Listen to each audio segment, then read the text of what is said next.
The woman, cloaked in shadow, claimed to have seen the unimaginable that night. She stood concealed behind an ancient oak and watched a group of men gather around a roaring bonfire. Their faces, illuminated by the flames, were twisted with malice. In their midst, a struggling figure was dragged closer to the fire, his voice filled with terror as he pleaded, "Please don't do this. I haven't done anything."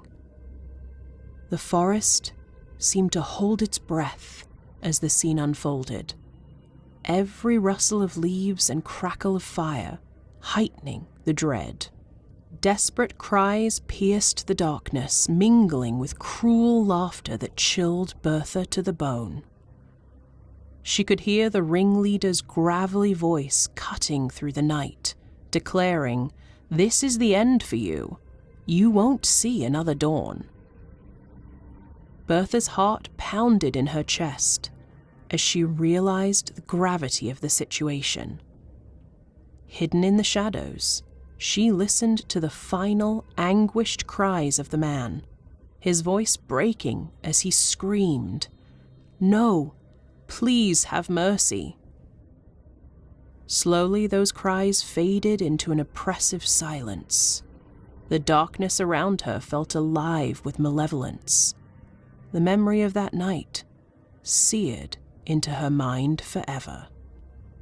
What Bertha Burns witnessed, how it happened, why it happened, and if it happened, would begin an endless labyrinth of intrigue and mystery that would endure for years deep in the rolling Arkansas hills.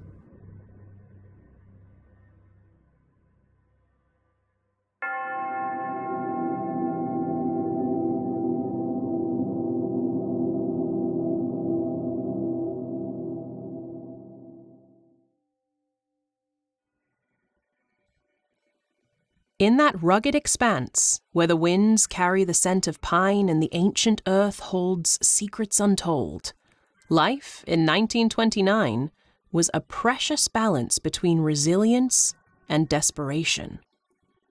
As the Great Depression loomed over the nation, its impact reverberated with particular intensity in the remote corners of the Ozarks.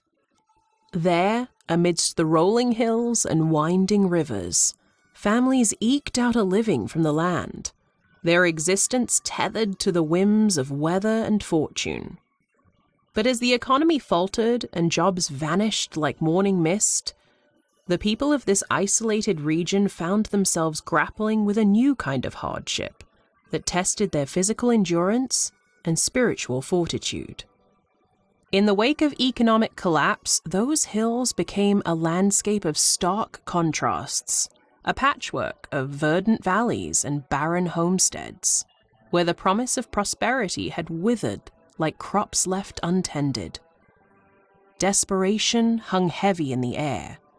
A palpable presence gnawed at the hearts of those who called this rugged terrain home. Families faced the specter of hunger and homelessness, their once sturdy livelihoods crumbling beneath the weight of unpaid debts and dashed dreams. In the absence of employment opportunities, men roamed the hills for odd jobs or took to the roads as drifters, their weary footsteps echoing the uncertainty of the times. Amid this misery and turmoil emerged the endlessly perplexing and, some say, haunted case of Connie Franklin, a story woven into the fabric of Ozark mythology. This mysterious episode, replete with spectral whispers and shadowy figures, tells of a murder that wasn't. This left an indelible mark on the small town of St. James and its bewildered inhabitants.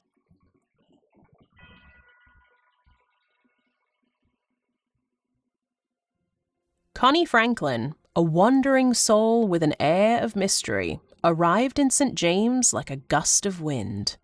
Tall and lean, with weathered features that spoke of a life spent on the road, he cut a striking figure against the backdrop of the sleepy town. His dark and penetrating eyes held secrets untold, while his easy smile hinted at a charm that had captured many a heart along his nomadic journey. Despite his transient existence, Connie had an undeniable magnetism. This magnetic pull drew the attention of Tilla Rumina, a local 16-year-old girl whose spirit matched the untamed beauty of the surrounding landscape. Tilla, with her fiery red hair and spirited demeanor, was a stark contrast to the quiet rhythms of St. James. Raised in the shadow of the Ozark Hills, she possessed a wildness that mirrored the untamed wilderness that surrounded her. When she first laid eyes on Connie, she felt an inexplicable connection, an echo of recognition that stirred something deep within her soul. Their courtship was a whirlwind of stolen moments and shared dreams, their love blossoming like the wildflowers that carpeted the hills in springtime. Despite their brief acquaintance, Connie and Tilla's bond was forged with a depth that belied their fleeting relationship. They spent hours wandering the winding paths of the forest, their laughter mingling with the rustle of leaves and the song of the birds. They spoke of building a future together, of carving out a life amidst the rugged beauty of the Ozarks, a life filled with love and adventure. For Tilla, Connie represented an escape from the monotony of small-town life, a chance to break free from the constraints of convention and embrace the unknown. Their wedding plans were set in motion with a fervor born of youthful passion and boundless optimism. The date was set, the invitation sent, and the anticipation of their union hung in the air like the promise of a new dawn. But fate had other plans in store. It was mere days before their wedding that tragedy struck, a dark cloud that descended upon St. James with the force of a summer storm.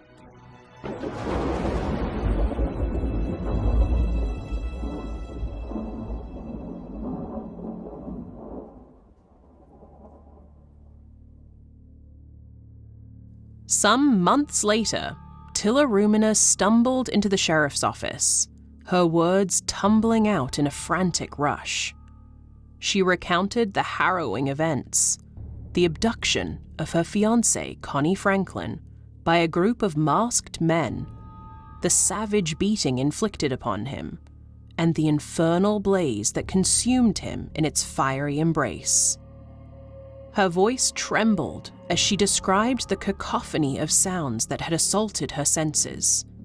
The sickening thud of fists meeting flesh, the crackle of flames licking at the night air, and Connie's anguished screams that echoed in the darkness. Tilla, her eyes wide with terror, spoke of her own captivity, of being dragged along by her captors to bear witness to the brutal execution of her betrothed, before she managed to break free from their grasp. As Tilla's story unfolded, the gravity of her words reverberated through the sheriff's office, sending shockwaves of disbelief rippling through the gathered crowd. The townspeople, their faces pale with horror, listened in stunned silence as Tilla implicated 4 men in the heinous crime: Homer Greenway, Alex Folks, Hubert Hester, and Joe White. With trembling hands and a quivering voice, she identified each one, her accusations piercing the veil of complacency that had settled over the close-knit community of St. James. In the wake of her testimony, a pall of suspicion descended upon the accused men, their names tarnished by the weight of Tilla's accusations, as they were swiftly apprehended and charged with the murder of Connie Franklin.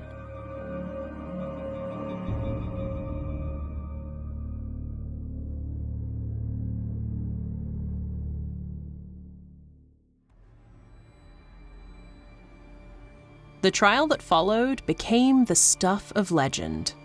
The courtroom, filled with somber faces and an air of tension, was a battleground between the known and the unknowable. Tilla's testimony, vivid and heart-wrenching, painted a picture of unimaginable horror.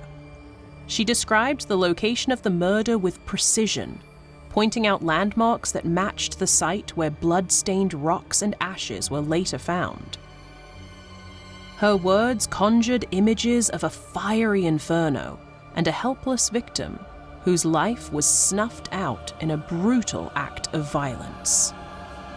Bertha Burns, who had witnessed what she believed to be the same event, but from afar and obscured by darkness, also provided testimony. She recounted the events of that night in vivid detail. She had seen a group of men dragging a struggling figure, whom she identified as Connie Franklin, towards a roaring bonfire in the woods. Burns described how the men, their faces twisted with malice and illuminated by the firelight, had surrounded Franklin and subjected him to brutal violence. Bertha, now with context she didn't have on the night of, said she heard Franklin's desperate pleas for mercy, his voice echoing through the night as he cried out, "Please don't do this. I haven't done anything." She recalled the ringleader's cold, gravelly voice responding with chilling finality. "This is the end for you. You won't see another dawn."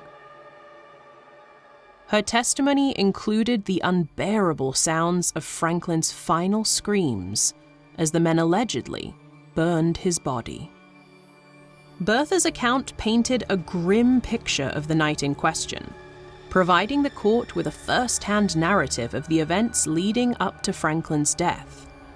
Her testimony was a key component of the prosecution's case against the accused, vividly bringing that night's horrors to life in the courtroom. Yet, as the prosecution laid out its case, a shadow of doubt began to bloom. As the trial progressed, whispers of a ghost began to circulate. Quiet at first, but then louder and louder. Witnesses started to come forward with claims that they had seen Connie's ghost wandering the hills, his spectral form appearing near the very site where he was allegedly murdered.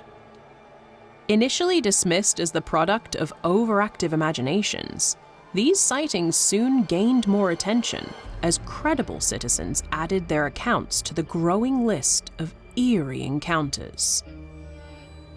It was then that Connie Franklin, the man apparently murdered in cold blood, walked into town, alive and well.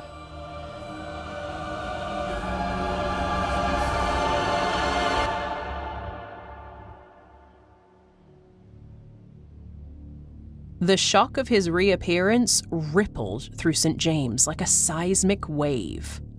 How could a man who had been declared dead return to life? Connie's sudden return didn't resolve the mystery, but deepened it. He told a strange tale of having been beaten and left for dead, only to wander the countryside in a daze before regaining his senses and returning. His story was filled with inconsistencies and gaps, leaving many to wonder if he was indeed the real Connie Franklin or an imposter. At this moment, another name began to be repeated through St. James: Marion Franklin Rogers. Rogers, some recalled, was another enigmatic figure who had passed through years before the murder of Connie Franklin. Many remarked that physically, Franklin and Rogers bore a striking resemblance. Both men possessed the rugged good looks of wanderers accustomed to life on the road, their features weathered by sun and wind. Their eyes, dark and inscrutable, seemed to hold a world of secrets behind their depths, while their easy smiles hinted at a charm that had beguiled many along their respective journeys. Observant townsfolk noted the shared characteristic of a slight limp, a subtle detail that added credence to the theory of their connection. However, it wasn't only in appearance that the two men seemed to echo each other. Their mannerisms bore uncanny similarities. A certain way of speaking, a distinctive gesture, that gave credence to the notion that they may have been cut from the same cloth. Connie and Marion had a way with words, spinning tales of adventure and romance that captivated those around them. Yet, while Connie's tales often centered around his wanderings through the Ozarks and his dreams of a settled life with Tiller, Marion's stories were more far-reaching, hinting at a past filled with intrigue and danger in distant lands. Despite these similarities, there were also notable differences between the two men that added layers of complexity to the mystery. With his roots firmly planted in the soil of St. James, Connie Franklin had become a familiar presence in the town in the months leading up to his disappearance. His interactions with the townsfolk, though limited, had left an impression of a man searching for something, perhaps redemption or belonging, in the quiet corners of the Ozarks. On the other hand, Marion Franklin Rogers had been a transient figure, passing through St. James like a shadow in the night. His arrival had been marked by whispers of intrigue and speculation, his departure shrouded in mystery and unanswered questions.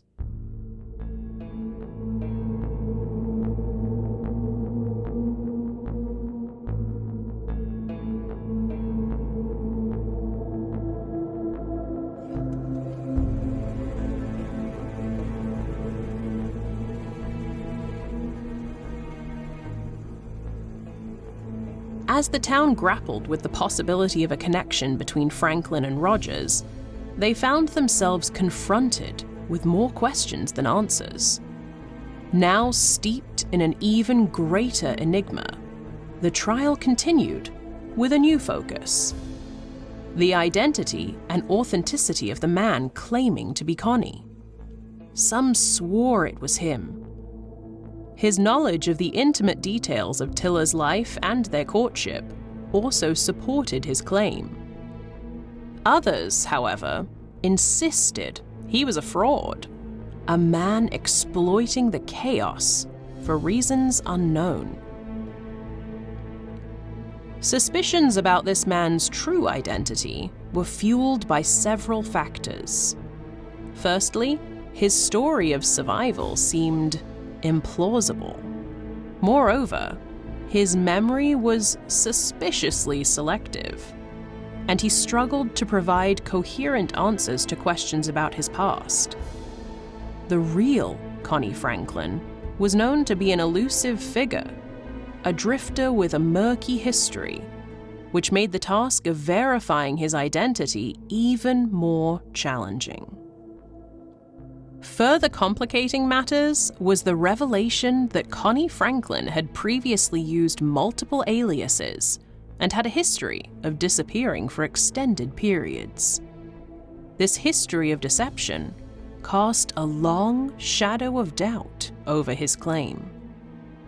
Tiller Ruminer, Franklin's heartbroken fiancée and the first to report his murder, displayed a suspiciously ambivalent reaction to his return. While she initially confirmed his identity, she later wavered, plagued by her own doubts and the pressure of public scrutiny.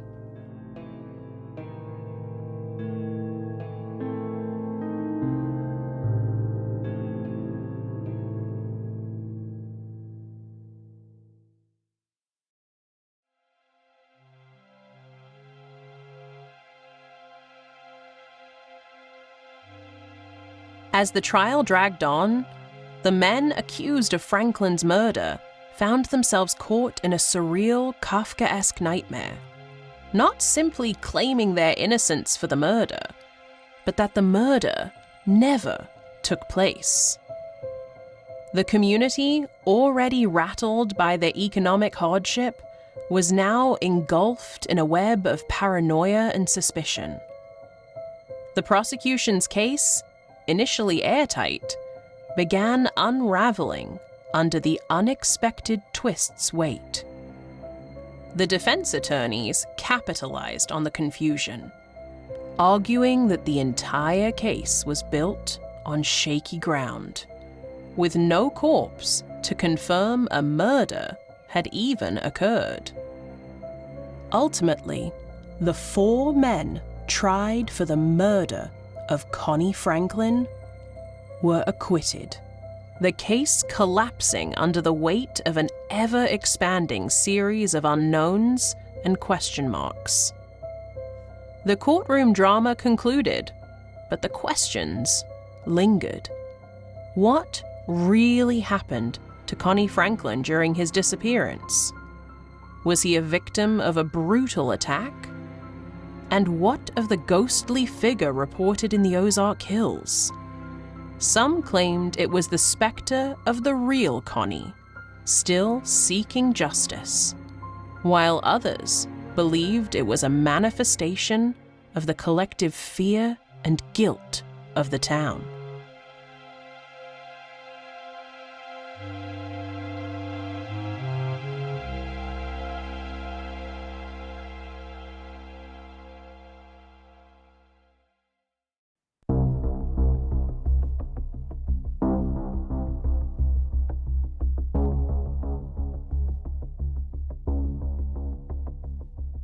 In the wake of the acquittal and the lingering confusion of the trial, the town did what it could to move on.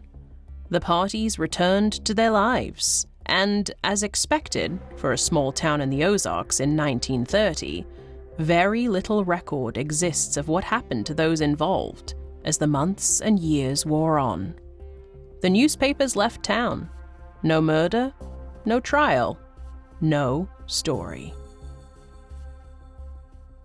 3 years later, in the lingering shadow that enveloped the town of St. James, the mysterious and definitive death of Marion Franklin Rogers only served to deepen the enigma, or bring closure to it.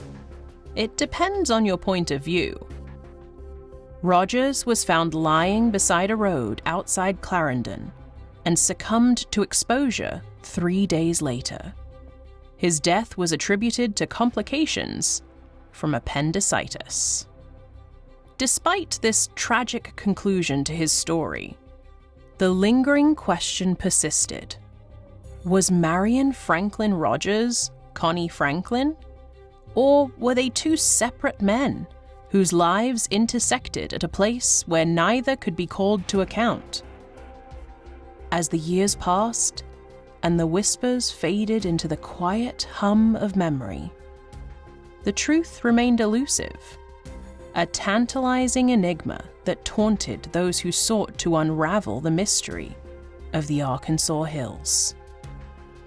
A flickering shadow remains, cast by the light of a bonfire, dancing wildly over the absence of definitive answers, and the cold, relentless specter of lingering doubt reflected in the eyes of an old woman, cloaked in shadow, who forever claimed to carry the scars, deep, vivid, and horrible, of witnessing a murder one late night in 1929. The haunting questions persist to this day. ones that cannot be answered or accounted for. Was there a murder at all? Who was Connie Franklin? Who was Marion Franklin Rogers? Were they one and the same?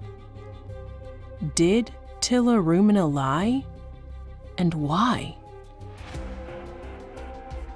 And when Bertha Burns closed her eyes, what did she actually witness that made sleep a daunting challenge and plagued her dreams even when she achieved it? If you listen with the right kind of ears, these unknowns still echo loudly across the plains and valleys of the Ozarks. One of so many mysteries, lost forever to time and memory.